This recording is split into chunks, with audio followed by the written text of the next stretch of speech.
Rajendranagar MLA Prakash Goud కుమారుడు తన తండ్రిపైనే తీవ్ర ఆరోపణలు చేయడంతో రాజకీయ వర్గాల్లో తీవ్ర కలకలం సృష్టిస్తున్నాయి. తన తండ్రి వల్ల తనకు, తన కాబోయే భార్య కుటుంబానికి ప్రాణహాని ఉందంటూ ఆయన సంచలన వ్యాఖ్యలు చేశారు.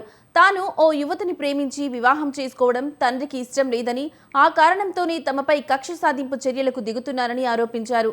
తన కాబోయే భార్య ఇంటిపై తండ్రి తన అనుచరులతో దాడి చేయించి తమను చంపేందుకు కుట్ర పన్నుతున్నారని ఆవేదన వ్యక్తం చేశారు.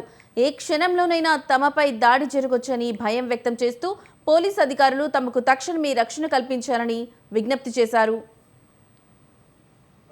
ఎవరు పడితే వాళ్ళు తెలియని వాళ్ళు వచ్చి ప్రతి ఒక్కరు 100 మెంబర్స్ 200 మెంబర్స్ మేము పిటిషన్ ఇస్తామని ఎవరెవరినో తెలియని వాళ్ళని తీసుకొచ్చి పిటిషన్ ఇప్పించి లోపట వేసి ఏదన్నా చేయాలి అని మొత్తం అది చేస్తున్నారు. నిన్న మేము కంప్లైంట్ ఇవ్వడం జరిగింది. మా కంప్లైంట్ కూడా తీసుకోవట్లేదు. అటాక్ జరిగింది మా మీద, 100కి డైల్ చేసింది మేము, పోలీసు వాళ్ళు వచ్చింది మా కోసము. మేము కంప్లైంట్ ఇస్తే మా కంప్లైంట్ తీసుకోకుండా మా మీద దాడి చేసిన వాళ్ళది కంప్లైంట్ తీసుకొని వాళ్ళది ఎఫ్ఐఆర్ చేసి ఇప్పుడు ఇంకా 50 మెంబర్స్ 100 మెంబర్స్ ఎవరో తెలియని వాళ్ళని తీసుకొస్తున్నారు. వాళ్ళు వస్తూనే ఉన్నారు, పిటిషన్లు చేపిస్తున్నారు, మాకు డబ్బులు ఇవ్వాలి అంటారు. అసలు అంతగానం డబ్బులు ఎవరు ఇస్తారండి? ఈ కాలంలో అన్ని గనము ఒక లేడీకి అన్ని పైసలు ఇచ్చినారు. ఏం ప్రూఫ్ తోటి ఇచ్చినారు? ఎట్లా ఇచ్చినారు? అసలు అన్ని ఉట్టి ఫాల్స్ అలిగేషన్స్ వేసాడు కాదు కదా. ఈ మనమ్మ అని ఎవరైతే నిన్న వచ్చి ఇక్కడ గొడవ పెట్టినారు, వాళ్ళది కాల్ డేటా నా దగ్గర ఉంది. ఎవరు చేపిస్తున్నారు ఏంది అనేది క్లియర్గా చెప్తున్నా. ఆ కాల్ డేటా కూడా నా దగ్గర ఉంది. ఇప్పుడు ఇంటెన్షనల్గా ఇన్ని రోజుల నుండి నా పైన, నా ఇంటికి ఎవ్వరు దాడి చేయండి. ఇప్పుడు ఎమ్మెల్యే టి ప్రకాష్ గౌడ్ గారి వాళ్ళ కొడుకు టి సంతోష్ గౌడ్ గారు, మా అమ్మాయి శ్రీయేషి MBBS చదువుతుంది గవర్నమెంట్ కాలేజ్లో.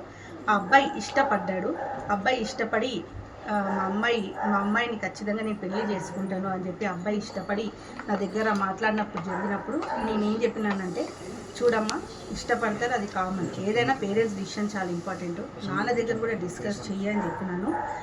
అది అబ్బాయి డిసిషన్, అమ్మాయి డిసిషన్ కాబట్టి వాళ్ళు మేజర్స్. ఇప్పుడు ఒక ఆడపిల్ల తల్లిగా నేను ఎప్పుడైనా ఒక ఆడపిల్ల తల్లిగా ఆడపిల్లని మనం ప్రొటెక్ట్ చేసుకోవాలని అనుకుంటాము.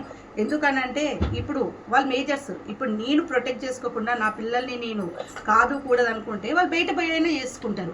ఇప్పుడు ఆయన ఒక పొజిషన్లో ఉన్నాడు. మాకు ఇక్కడ ప్రకాశంలో గౌరవం లేదని కాదు, ఎందుకంటే గత పార్టీలో మేము కలిసి పనిచేసినాము. ఆయన నాకు ఎంత బాగానే చూసుకున్నాను. నేను కూడా ఒక అన్నలాగా ఆయనని నా సొంత సోదరునిలాగా నేను కూడా చూసుకున్నాను. కానీ మరి ఎక్కడ ఆయన నా పైన చాలా నెగటివ్గా ఉన్నాడు. ఎవరు చెప్పడం వల్ల ఆయనకు ఆ ఫీలింగ్ వచ్చిందో, దేని వల్ల వచ్చిందో నాకేం తెలియదు.